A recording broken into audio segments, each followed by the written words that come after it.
States of America and to the republic for which it stands, one nation under God, indivisible, with liberty and justice for all.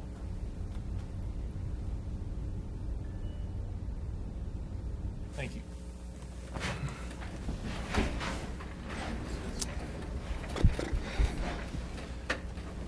This time we'll open up the meeting for the Citizens Open Forum, which is a time for anyone to come up and discuss something that is not on today's agenda that might be on their mind.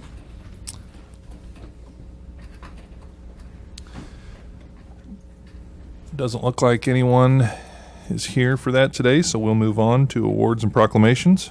Item 4.1, the week of October 3rd through the 9th, 2010, as Fire Prevention Week in the City of Salina. Jeff Daly, Salina Fire Department Fire Inspector, will read the proclamation.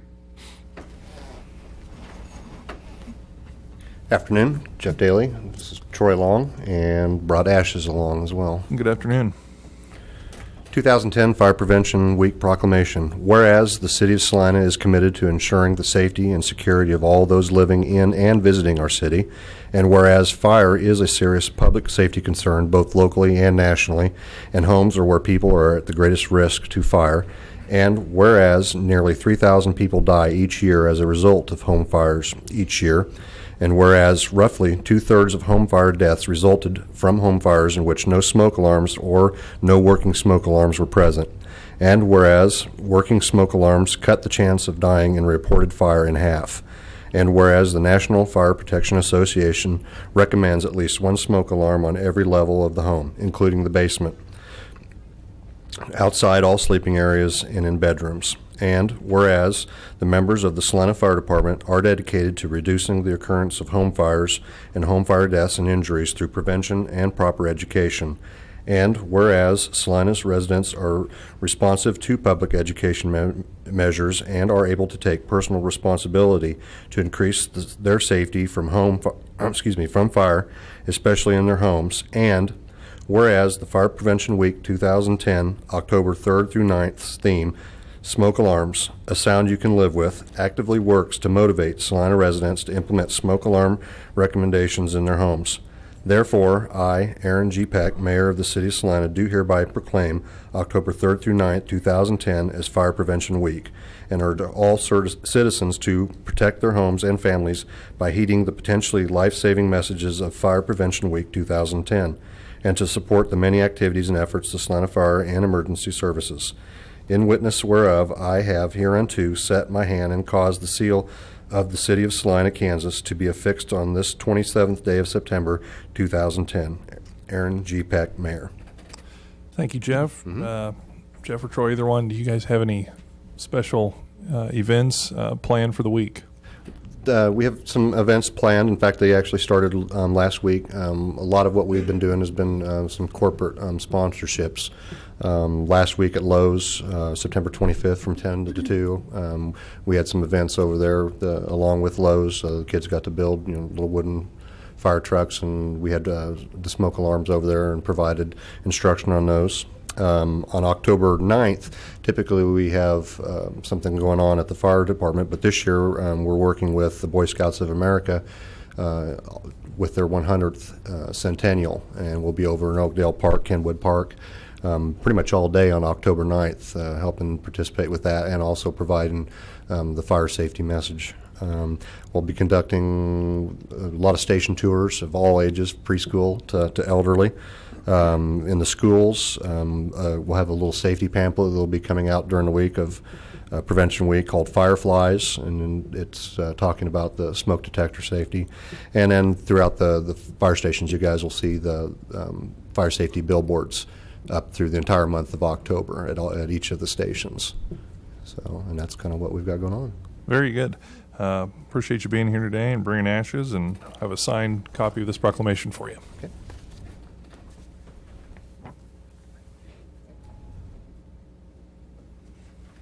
I almost thought the dog said Larson.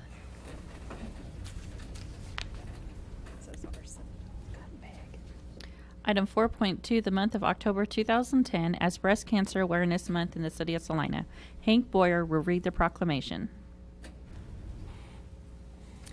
Mayor, Commissioners, I'm Hank Boyer, and I'm a breast cancer survivor. Whereas breast cancer touches the lives of many Kansans either directly or through the diagnosis of a family member or friend, and whereas this year more than 207,090 women in the United States will learn for the first time that they have breast cancer, and more than 39,840 women will lose their lives, 370 women in Kansas alone. And whereas we recognize that considerable progress is being made to fight breast cancer through prevention, early detection, and research into new treatments and therapies. Therefore, I, Aaron G. Peck, Mayor of the City of Salina, do hereby proclaim October 2010 as Breast Cancer Awareness Month, and urge all citizens in Kansas to raise awareness of breast cancer by talking with family and friends about life-saving early detection through mammography, clinical breast exam, and self-exam. In witness whereof, I have hereunto set my hand and caused a seal of the City of Salina, Kansas, to be affixed on this 27th day of September, 2010. Aaron G. Peck. Hank, thank you for being here today. Do you have any special events planned for the month? Linda Hennenkamp will tell you all about them. All right. Hi, Linda. Hi, I'm Linda Hennenkamp from Tammy Walker Cancer Center. I'm the outreach coordinator there for cancer, and I'm actually the pinch hitter today. So we've had so many things already. We've done 3 breast awareness events where we decorated bras, and we're going to have all those bras all over town. I already have like 27 of them at the Tammy Walker Cancer Center, and they're the coolest things ever. So when you see them, you're just going to love them. And they're going to go all over town. We're going to vote on them, and then the winners will be announced at Long MacArthur's event that they have on the 21st of October, and there are going to be some models, and I don't know whether they'll be male or female or big or little or what they'll be, but it's going to be lots and lots of fun. This makes me blush every year. Yes, it gets bigger and better every year over there. No pun intended. So that's going to be fun. Anyway, on October 2nd, the YMCA is going to have a walk for breast cancer, and they've redone that walkway all around out in the woods, so it's going to be there, so it's going to be awesome. And it's going to be from 8:30 to 11, and the proceeds to that are going to go to Tammy Walker Cancer Center. I feel kind of bad saying that since that's where I'm from, but it's the best thing ever. It's so cool. Anyway, and they're going to have T-shirts for sale that day. Then on October 4th is our event, and it's going to be at Salina Regional Health Center down by the cafeteria in those meeting rooms down there, and it's going to be called Living Healthy, Living Pink, and it's a breast cancer awareness event, and we have one every year, but this is going to be really cool. We're going to, at 6 o'clock, we're going to have some wonderful hors d'oeuvres that Max, he used to work for the country club, and he works for us now, so Max is going to be in charge of making this wonderful hors d'oeuvres. Then we're going to have lots of education booths, and we're going to have pink bra pictures. Ellie from Fast Focus is going to be there. And then at 7 o'clock, we've got this guy named Sam Sawyer. He sent us a picture, and it was a picture of Brad Pitt, so if you want to come see what Brad Pitt looks like, it's him. He doesn't really look like that, but he was pretty funny. But anyway, he's going to be there, and he's a breast surgeon, and he's going to talk about the history of the treatment of breast cancer. And it's clear back to like 1600 BC. So it is very cool. Actually, Jean and I have seen the presentation. It's very cool. And then after that, we're going to have a doctor's panel. And so people can come and ask any questions they want. We'll have several different types of doctors there to ask questions. And then we'll have some door prizes. So that's October 4th. October 7th, the Army of Women is going to be at Caldwell Plaza and at the Salina Public Library. When you go down to sign up for the Army of Women, and we really want you to be a woman, any woman can sign up, but men can sign up if they have breast cancer in their family or if they are at risk for breast cancer. But anyway, you get these really cool T-shirts that proclaim that you're an angel, I think, because it's got angel wings on the back. But anyway, so that's at 5 o'clock. Once everybody signs up, we'll all meet at Campbell Plaza downtown, and there's going to be lots of entertainment and fun. And actually, Phil has a list of entertainment, but I'm not exactly sure who's going to be there, but it's going to be fun. Then we're going to paint the streets pink, and we're going to paint a lot of paint. So bring your rollers, and we're going to really do a good job of painting the streets pink. and that's at 7 o'clock. And then the final turn-in for bras is at 7:30 at On the Pot. They're not going to decorate there, but you can turn them in if you haven't turned them in yet. And then on October 8th, it's Lee National Denim Day, where everybody wears their jeans and gives a donation to Tammy Walker Cancer Center. October 11th through the 14th is the Support the Cause Bras display, and that's going to be at the YMCA. And then October 19th, we're going to have Plant It Pink. That is an American Cancer Society event that they've done. They've pre-sold tulip bulbs, and you can pick them up there at Tammy Walker between 9 and 5. And if you haven't purchased them already, you can buy them that day. So that's a really cool thing. October 15th through the 20th, more Support the Cause Bras days at the Salina Central Mall, and they'll be voting on them. So there's plenty of chances to vote on the bras. And we made Phil did, some really cool little ballots, and every ballot has a message about breast cancer, some kind of awareness message to you. Okay, and then October 21st is Ashley's Fun Thing at Long MacArthur. And it's from 6 p.m. to 8 p.m., and she's going to have food and drinks and, food and wine and lots of educational booths. And I know that the Imaging Center is going to have a booth there, and they'll do a little talk. And then on October 23rd is a new thing. It's called Women Healing Cancer. And it's going to be at Long MacArthur. And healing is spelled Heeling. And you have to do this walk, and you have to wear 2-inch heels. And men and women can do it, but anyway, that's going to be her deal. And the registration starts at 10 o'clock. So these are all the Salina Breast Cancer Awareness Month Committee things, and so that's what we're doing. Is that all? I think there's 2 days you'll have to catch your breath there. Thank you. And we have some T-shirts for you guys. Very good. And I have a signed copy of your proclamation here. The angel on the back of your T-shirt or the wings actually represent those who have lost their lives to breast cancer. There's a whole scope of warrior type things, and Long MacArthur has all those. Thank you. And if these aren't the right size, see Phil, and she can change them for you. Thanks, Hank.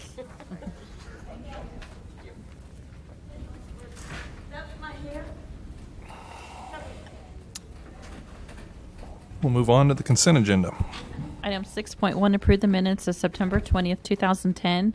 Item 6.2, authorize the rehabilitation of 2 power transformers at the wastewater treatment plant by Peterson Electric in the amount of $36,825. Item 6.3, approve change order number 1 for the wastewater pump station rehabilitation at pump station numbers 10 and 38, project number 05-1552 with Smoky Hill LLC in the amount of $23,781.50. Is there any particular item on the consent agenda the commissioner would like to see removed? Okay, if not, I will accept a motion. Mayor, I move that we approve the consent agenda as presented. Second. It's been moved and seconded that we approve the consent agenda. All in favor say aye. Aye. All opposed, same sign. Motion carries 5-0. On to development business. Item 7.1, consider a request to remove a portion of Lot 4, Block 8 in the Sunset Manor addition from the amended Plan Development District of the Natural Resource Conservation Office located at 760 South Broadway Boulevard. Sub-item 7.1A, first reading ordinance number 10-10,572. Mr. Andrew. Thank you, Mayor and Commissioners. In your packets, you have a letter of request from Pat Bolin, the owner of Sunset Plaza, Inc., and they own property both that fronts on Broadway and a number of the homes there you see in the aerial photo on Osage.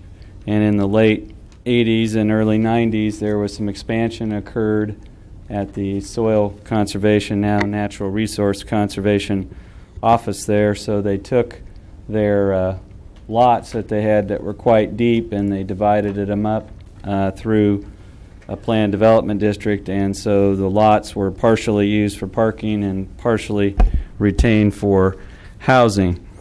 And then in 1991, it was anticipated that some offices were going to move over from Manhattan to Salina, and they were looking to accommodate yet even more parking.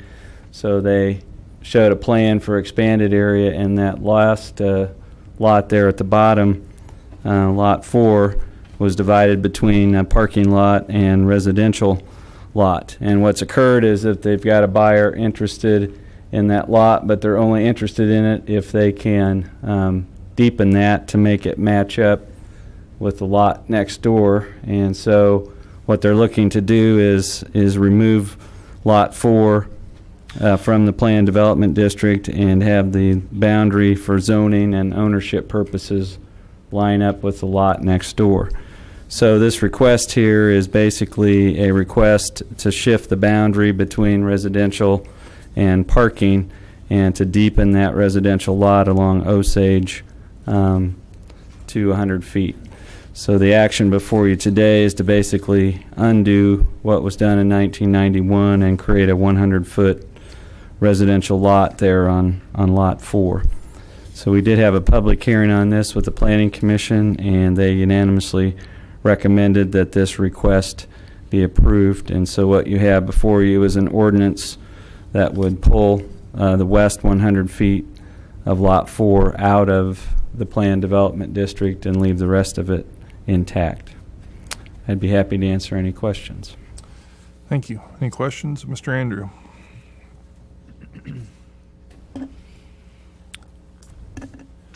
Is there any public comment? If not, I'll accept a motion. Mayor, I move we adopt on first reading ordinance number 10-10572. Second. It's been moved and seconded that we adopt on first reading ordinance number 10-10572. All in favor, say aye.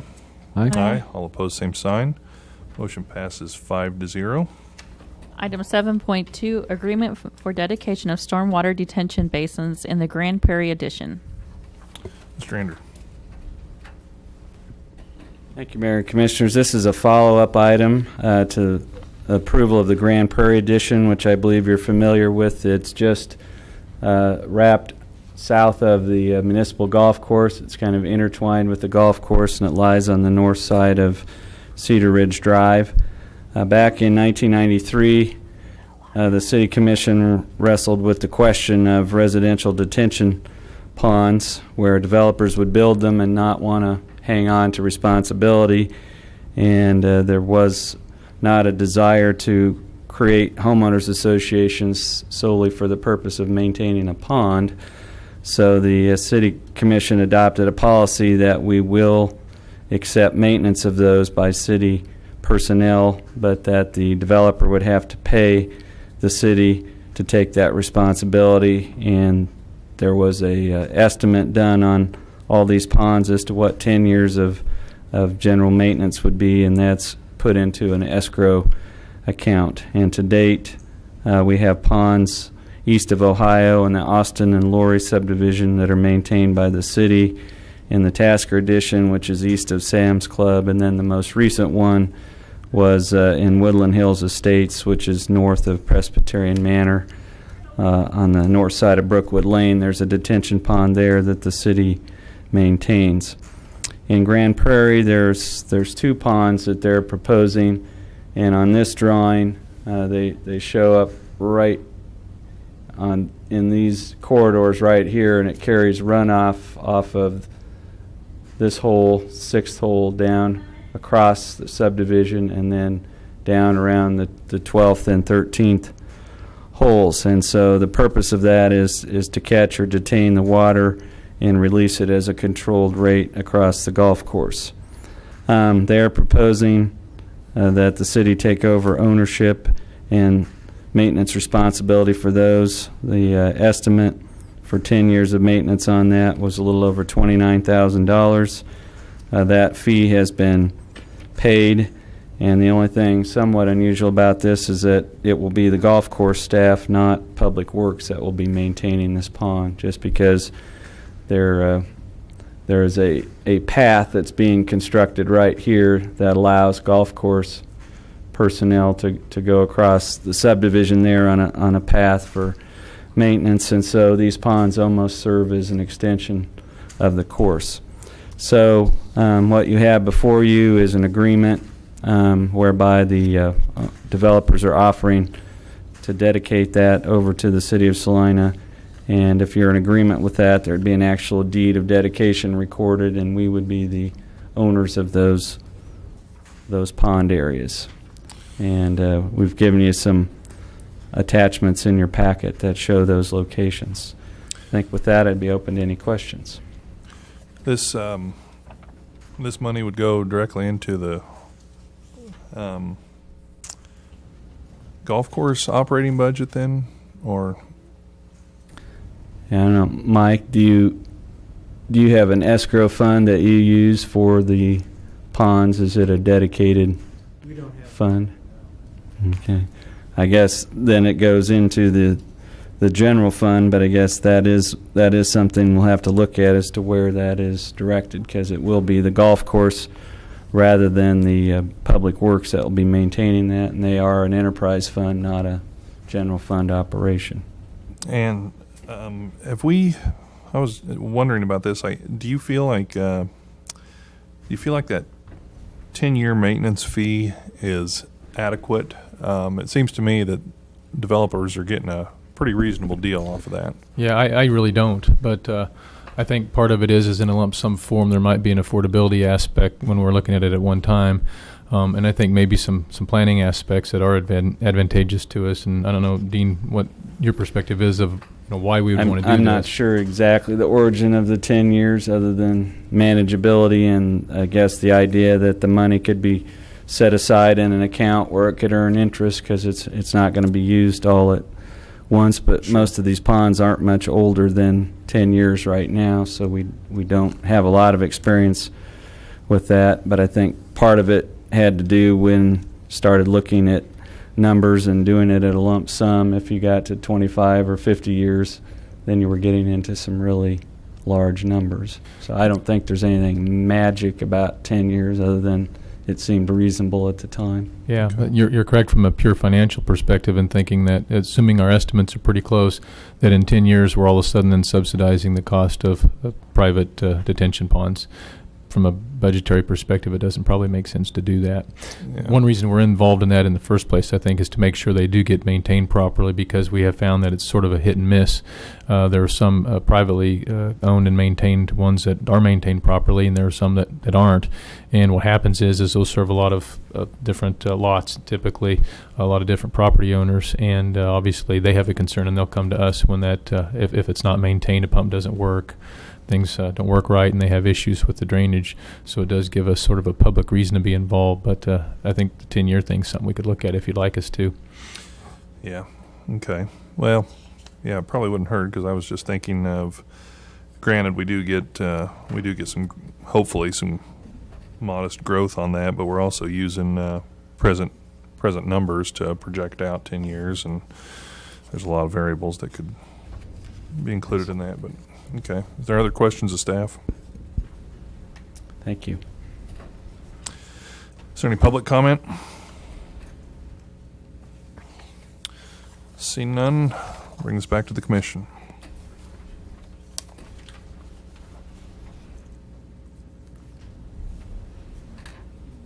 Mayor, I move that we approve the agreement for dedication of the stormwater detention basins serving Grand Prairie Addition, accept the offered deed of dedication. Second. It's been moved and seconded that the commission approve the agreement for dedication of stormwater detention basins serving the Grand Prairie Addition and accept the offered deed of dedication. All in favor, say aye. Aye. Aye. All opposed, same sign. Motion passes 5-0. Moving on to administration. Item 8.1, second reading ordinance number 10-10,565, amending Chapter 8, Article 3, Division 1 of the Salina Code pertaining to building contractor licenses. This ordinance was passed on first reading on September 20th, 2010, and since that time, no comments have been received. Are there any other comments today? If not, I'll accept a motion. Mayor, I move that we approve ordinance 10-10-565 on second reading. Second. It's been moved and seconded that we adopt ordinance number 10-10-565 on second reading. Would the clerk please call the roll? Commissioner Angel? Aye. Commissioner Arpke? Aye. Commissioner Jennings? Aye. Commissioner Larson? Aye. Mayor Peck? Aye. Motion carries 5-0. Item 8.2, second reading ordinance number 10-10,566, amending Chapter 8, Article 2, Sections 8-162 through 8-164 of the Salina Code pertaining to the Building Advisory Board. This ordinance was also passed on first reading on September 20th, 2010, and since that time, no comments have been received. Are there any additional comments today? Seeing none, I'll accept a motion. Mayor, I move that we approve ordinance 10-10-566 on second reading. Second.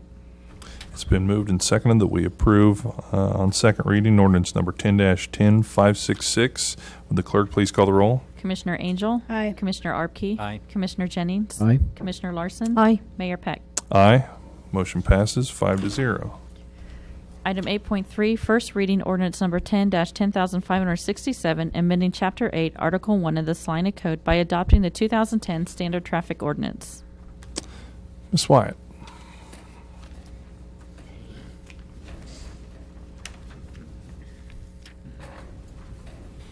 Good afternoon. Good afternoon.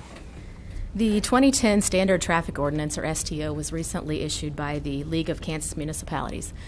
That incorporates changes in state law that were adopted during the 2010 legislative session. In Section 1, several definitions were added or changed. Section 30.5 prohibits giving anyone who holds a commercial driver's license a diversion in any traffic case.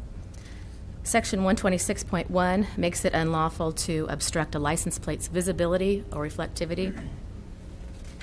Section 126.2 is a new law that makes it unlawful to text while driving. That STO actually provides that law enforcement will only give warnings until January 1st of 2011. Section 142 requires minor passengers on motorcycles to wear eye protection. It also prohibits allowing minors to ride without a helmet or eye protection. Section 181 simply omits the term sun glazing materials from the formula used to determine light transmission. That's a technical change only. It's not substantive. Section 182.1 is the new seatbelt law that requires every occupant of a vehicle to wear a seatbelt. It also makes that a primary violation if committed by a front seat occupant. And we're asking that the STO be adopted on first reading. Any questions?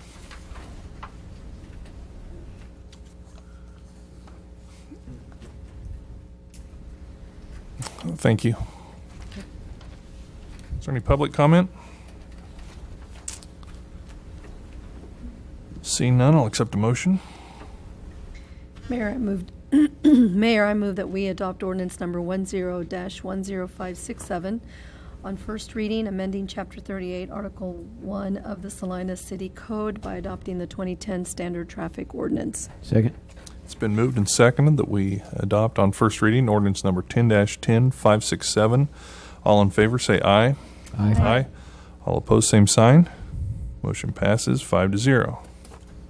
Item 8.4, Salina Code Chapter 25 amendments. Sub item 8.4A, first reading ordinance number 10-10,568, amending Chapter 25, Article 4 of the Salina Code by adding sections 25-74 and 25-75 pertaining to public nudity.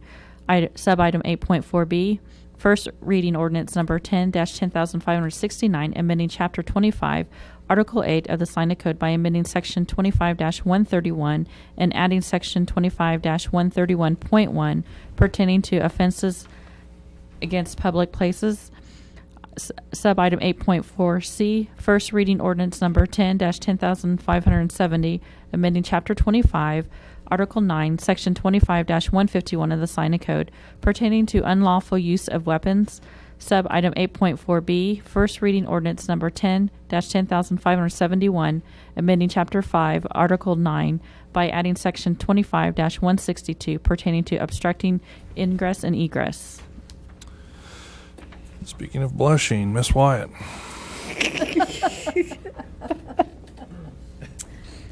Ordinance 10-10568 consists of two proposed sections. Without going into too much detail, the first section prohibits public nudity. Currently, there is no city ordinance or any state law for that matter that prohibits public nudity unless the person is engaging in that act with the intent to arouse oneself or someone else. The proposed ordinance would address this. The second proposed section prohibits a business from allowing public nudity. Ordinance 10-10569 is somewhat of a housekeeping matter. Currently, public urination and defecation are prohibited under the disorderly conduct ordinance. We believe that it's not appropriate to include public urination or defecation under disorderly conduct, and that it should instead be its own distinct offense. Ordinance 10-10570 amends the city's weapons ordinance to reflect changes that took place in the 2010 legislative session. So the proposed ordinance mirrors state statute. Ordinance 10-10571 is a proposed ordinance which would make it unlawful to block access to any area that's open to the public. Law enforcement at times has to deal with a protest or a demonstration where this could be an issue. Current city ordinances do not address that issue at all. Thank you. Is there any questions, Ms. Wyatt? Thank you.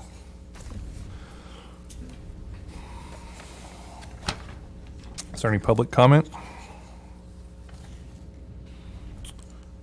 Bring this back to the commission, and please note we'll need separate ordinances here. Separate motions, I should say. Mayor, I move that we adopt on first reading ordinance number 10-10568, amending Chapter 25, Article 4 of the Salina Code by adding sections 25-74 and 25-75 pertaining to public nudity. Second. It's been moved and seconded that we adopt ordinance number 10-10568.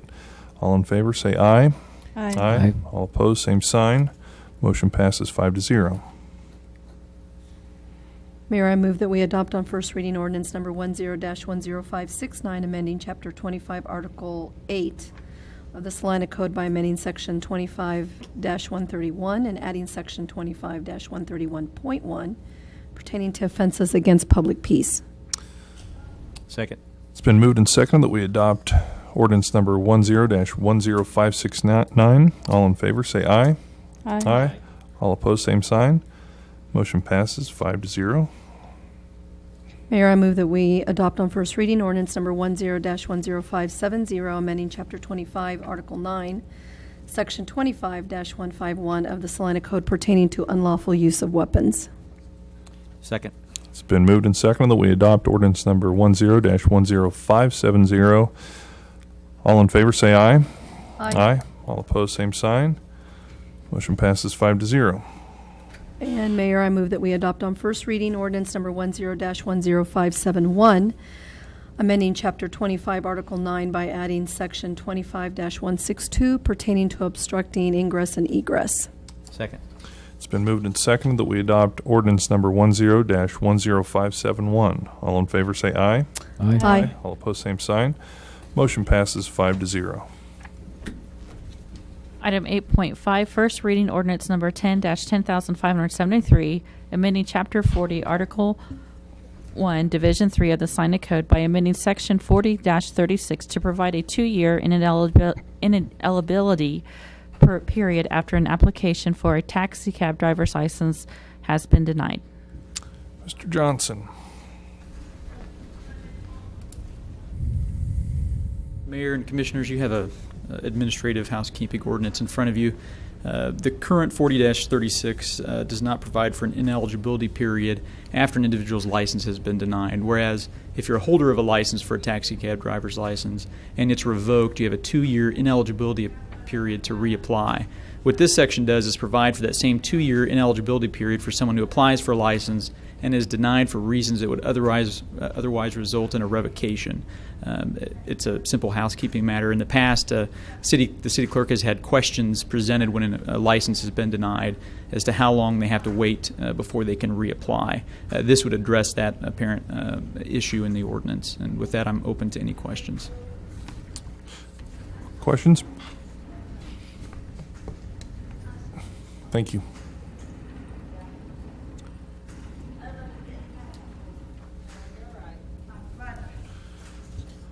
I'll accept a motion.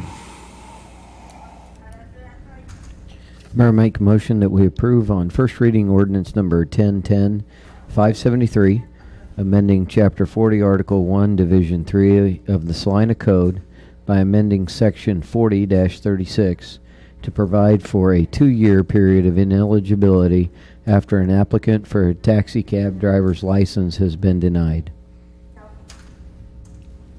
Second.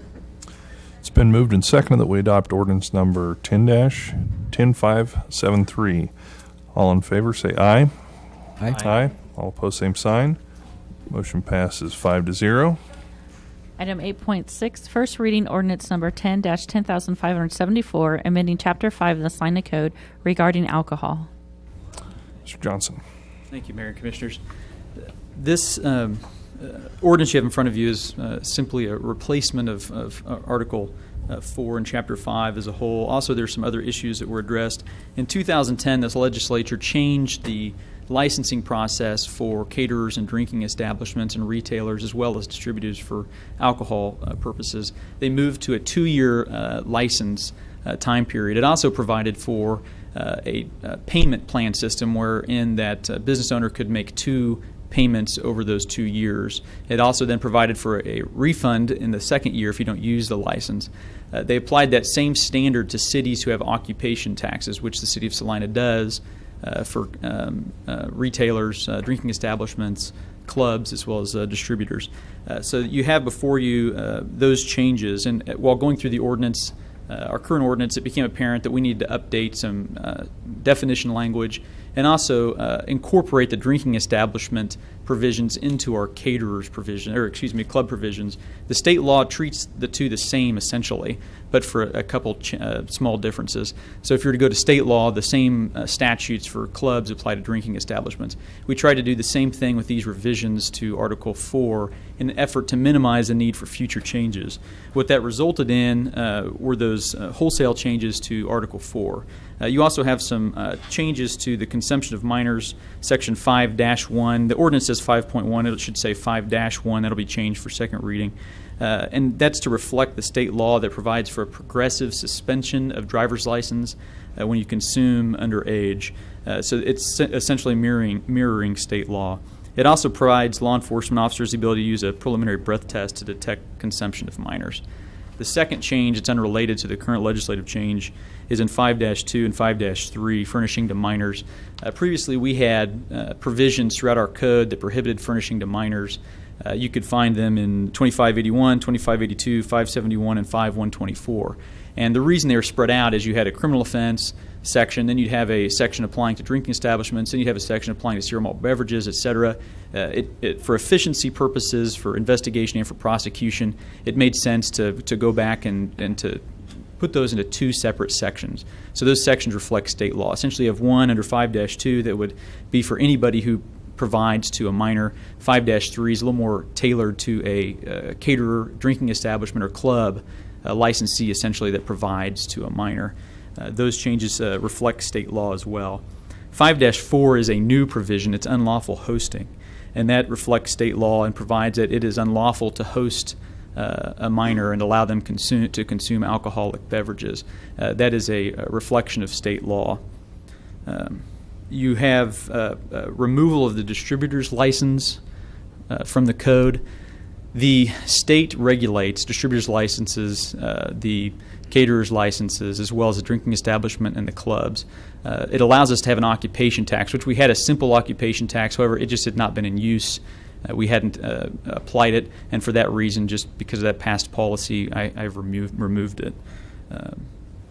And that should be a summary of all the changes. I hope that the the combination of Article 4 and Article 5 will make the process more efficient for the city clerk in that process. There shouldn't be any substantive changes to that Article 4 regarding clubs and drinking establishments. The language should be merging those two concepts together. And with that, I'm open to any questions. Thank you. I've got one quick question.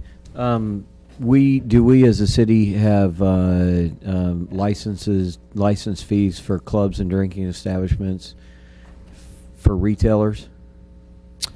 Clubs and drinking, for retailers we do. So if you were to walk into a place just to purchase a six-pack of beer, there is a retailer's, they call it an occupation tax. Uh-huh. Yes, we do have that. And that's changed in here as well. I think it's 5-38. And then we have a separate occupation tax for clubs and a separate tax for drinking establishments.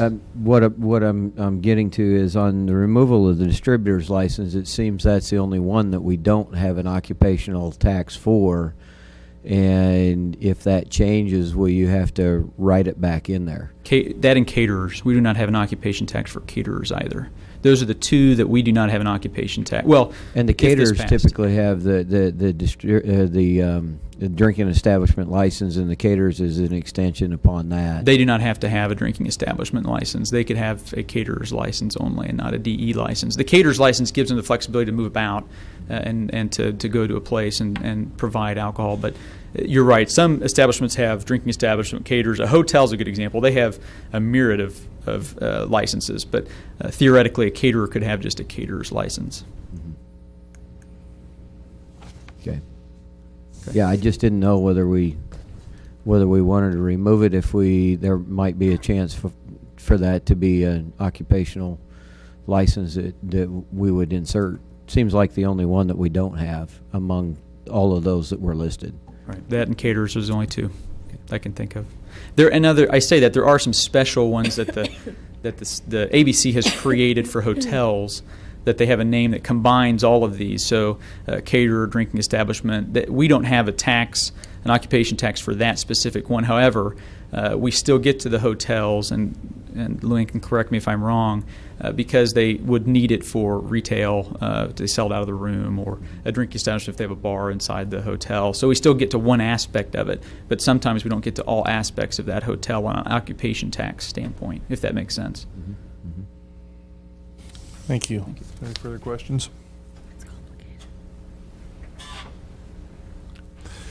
If not, I'll accept a motion. Mayor, I move we adopt on first reading ordinance number 10-10574, amending Chapter 5 of the Salina Code regarding alcohol. Second. It's been moved and seconded that we adopt ordinance number 10-10574. All in favor, say aye. Aye. All opposed, same sign. Motion passes 5-0. Item 8.7, resolution number 10-6768, consenting to the assignment of a portion of the development agreement in connection to the Lambert's Addition Tax Increment Financing District. Mr. Scragg. Thank you, Mayor and Commissioners. As I'm sure you're aware, tax increment financing was used to provide financial assistance in the construction of the Kohl's department store, as well as infrastructure that serve not only Kohl's but the adjacent lot and the outlots that adjoin 9th Street. As part of that transaction, there was a development agreement that was entered into by the City of Salina and Salina Partners, LLC, which was the developer at the time. And it covered not only items related to the construction of the Kohl's, but things that go beyond just the construction and completion of the store. As an example, it includes insurance requirements to make sure that the tax base in the form of the Kohl's store is properly insured in case anything should happen in the way of damage, that our property tax base remains in effect to generate the increment for the tax increment financing. So the original development agreement was entered into in June of 2009, and it also included provisions that the city had to consent to a transfer of ownership of any of the property within the Lambert's addition. And so, as you may recall, that was entered into in March of 2008. In June of 2009, we had before you a request to transfer ownership of the Kohl's property from Salina Partners, LLC to One Kansas, LLC. And One Kansas was a investor in the Salina Partners group, but they chose to break out the ownership for tax reasons to that one investor, and we consented to that in June of 2009. What you have before you today is an additional request to transfer ownership of Kohl's once again from One Kansas LLC to Cole KO Salina, Kansas, which is a subsidiary of Cole Real Estate Investment Trust. And I would tell you that it's not uncommon for developers to construct a facility like this and then try to capitalize the rental income that can be realized on the property by going out and selling it to a real estate investment trust such as this. And Cole Real Estate Investment Trust specifically states their objective is to collect rent from some of the largest corporations in America and pass it on to their investors as income. So this kind of represents that end transaction on the part of the development group in terms of capitalizing the Coles property. Their request is consistent with the development agreement. It's also consistent with our strategic plan goals. There is no fiscal impact to the city, and so it comes to you with a recommendation to consent to the transfer by adopting resolution number 10-6768. I'd be happy to answer any questions that you might have. Questions of staff? And here you write that One Kansas LLC agreed to be bound by the provisions of the development agreement. What were the responsibilities of One Kansas LLC under the development agreement? Well, as an example, assuming that the responsibility for maintaining insurance in the amount specified in the development agreement. So there is a standalone development agreement that they will then be bound by, the original development agreement from March of 2008. So those responsibilities will pass on to Cole KO? Yes. Okay. Salina Partners LLC will not be relieved of their responsibilities, and Cole KO Salina, Kansas will become an additional party to those requirements. Okay. Thanks. If there's no additional questions, I'll accept the motion.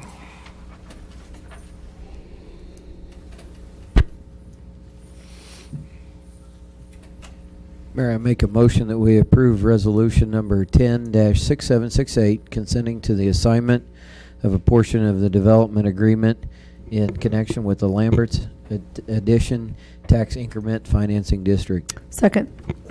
It's been moved and seconded that we adopt resolution number 10-6768. All in favor say aye. Aye. All opposed, same sign. Motion passes 5-0. Is there any additional business? If not, I'll accept a motion to adjourn. Move we adjourn. Second. It's been moved and we have a second to adjourn. All in favor say aye. Aye. All opposed, same sign. Motion passes 5-0. We're adjourned.